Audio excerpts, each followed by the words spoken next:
Narahat olun. İnşallah. Salam dostlar, indi LSVT Creeper LSVT Creeper burada. Salam ben Creeper. Bəli dostlar, LSVT Creeper halini baxın. Nə yaxşıdır.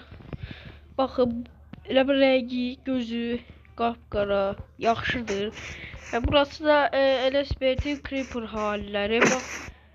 Bəli, burası LSVT Creeper'dır. Bəli, LSVT Creeper halini elədim və LSVT'in nə hali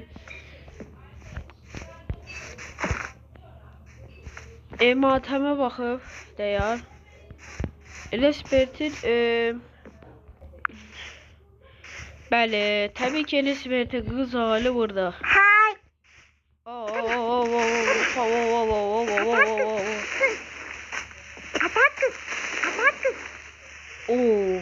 LSVT kız hali bunları bulur. Tamam diye tamam. LSVT kız hali LSVT kız vurdu ye. Aya vallahi Creeper görəndə bu ne yani?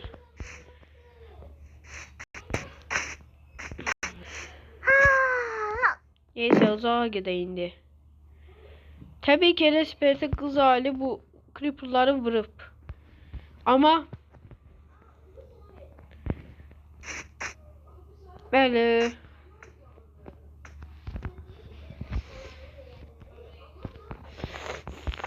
böyle LSVT kız hali ve özü Creeper hali.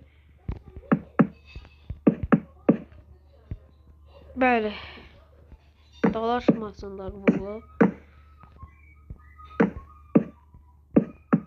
Bunlar dalaş.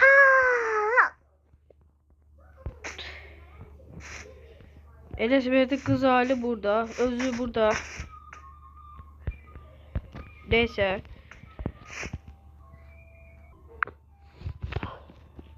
Bəli, indi LSVT kız hali elə bir Creeper hali nətərdir? Creeper hali tabii ki başında belə şeyler olar. Creeper'ın kız hali belədir. LSVT kız hali belədir. Tabii ki nətərdir? Kız hali elə mənə görə LSVT kız hali burada. LSVT özü burada. Baxın. Həmişə LSVT özüdür bu. Yorumlarda yazın. Sağ olun, saat qaldı. Sizcə LSVT nətər olur? Yaxşı mı? Özü yorumlarda yazacaq. Sağ olun, saat qaldı.